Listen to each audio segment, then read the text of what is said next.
We begin with the newest developments in the murder of UnitedHealthcare CEO Brian Thompson and new photographs from inside the Pennsylvania McDonald's where suspect Luigi Mangione was arrested.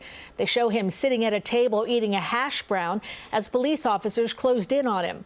We are also learning more about evidence collected there, including the gun that officers say is consistent with the gun used in the shooting. The 26-year-old Mangione, who's a former Ivy League student, is now charged with murder, weapons possession, and forgery. At this hour, he remains in jail in Altoona, Pennsylvania, and awaits extradition back to New York. We have team coverage of this big story. Natalie Duddridge will take a closer look at the suspect's background. But we start with Bauman in Altoona, Pennsylvania, outside the McDonald's where the suspect was taken into custody. Allie.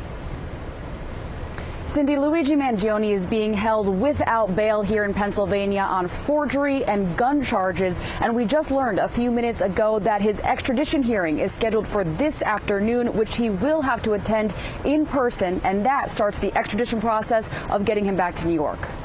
What was he doing? A hood and a backpack. Larry, a regular at this Altoona McDonald's, says he and his friends saw Luigi Mangione sitting in there alone Monday morning. The one guy said, "That looks like the shooter from New York." Well, then we laughed, and I guess he placed his order, and we just went on about our business. But we were kidding about it. They were like, "Well, wouldn't that be something?" Well, police believe that was the gunman who killed UnitedHealthcare CEO Brian Thompson last week in Midtown Manhattan. Altoona officers arrived soon after a McDonald's employee called police and asked Mangione if he had been to New York recently. He became visibly nervous. Kind of shaking at that question, and he didn't really answer it directly. When prompted for his ID, police say he gave this fake New Jersey driver's license, which investigators believe was used to check into the Manhattan hostel 10 days before the shooting. According to court documents, officers determined it was fake on the spot and asked why he would lie to them. Mangione responded, "I clearly shouldn't have." Police arrested Mangione for forgery and once in custody searched his backpack where they say they found this 3D printed pistol with a silencer consistent with the murder weapon, as well as a 3-page handwritten document. But it does seem that he has some ill will toward corporate America. The NYPD has been working around the clock to track his moves, from his arrival by bus to New York City to his escape from the crime scene by bicycle to Central Park, where detectives recovered a backpack, and his taxi ride to the Uptown bus terminal, where they believe he fled to Philadelphia. Now police are trying to track what he's been doing in Pennsylvania since then. He was very careful with trying to stay low profile, avoid cameras.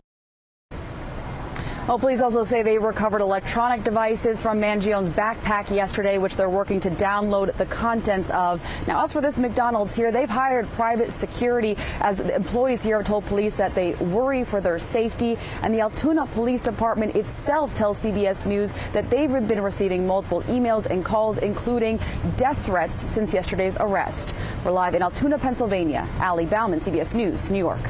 Allie, thank you. We are learning new details this afternoon about Luigi Mangione's background, from a privileged upbringing to alleged chronic health issues.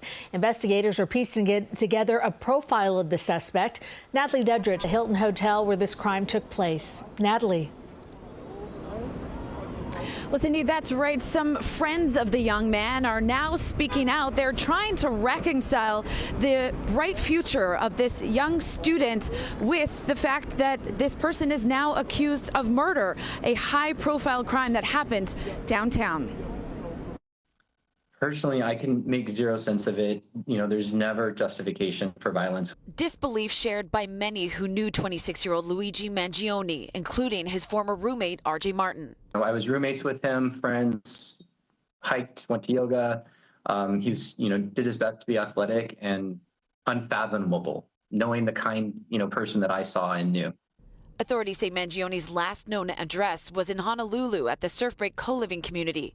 Friends there remember him as someone struggling with a spinal injury he referenced on social media. I'm honored to be speaking to you all today on behalf of the Gilman class of 2016. Mangione was valedictorian at an elite high school in Baltimore. He went on to earn a master's in engineering from UPenn and had ties to Stanford. He comes from a prominent Maryland family who were real estate developers, owned country clubs, and operated a Baltimore radio station. One of his cousins, Nino Mangione, is a state lawmaker. His statement reads, Our family is shocked and devastated by Luigi's arrest. We offer our prayers to the family of Brian Thompson, and we ask people to pray for all involved. In recent years, friends posted on social media saying he lost touch, asking where he was and what he was doing, only to learn Monday their old friend now charged with murder. Beyond shocked. It's unimaginable. And as Mangione remains in custody, investigators continue to try to dig into his past to determine what may have led him here. In Midtown, Natalie Duddridge, CBS News, New York. Natalie, thank you. And now that charges have been filed, we're waiting for the timeline of when Mangione could be extradited to New York. CBS News crime and public safety unit producer Anna Schechter speaks about what happens next. New York has filed those charges. Now, he is not represented by a lawyer. He's not cooperating right now. He can fight the extradition, in which case Governor Hochul would have to ask Governor Shapiro of Pennsylvania to grant the extradition to New York. Now, if he doesn't fight that, this could all happen very quickly. We could see him in New York tomorrow. That remains to be seen. Stay with CBS News New York for the latest on this case. We have much more coverage on our website, including the full press conference from authorities, in-depth analysis from our experts, and a timeline and maps tracking Mangione's movements. It's all at cbsnewyork.com.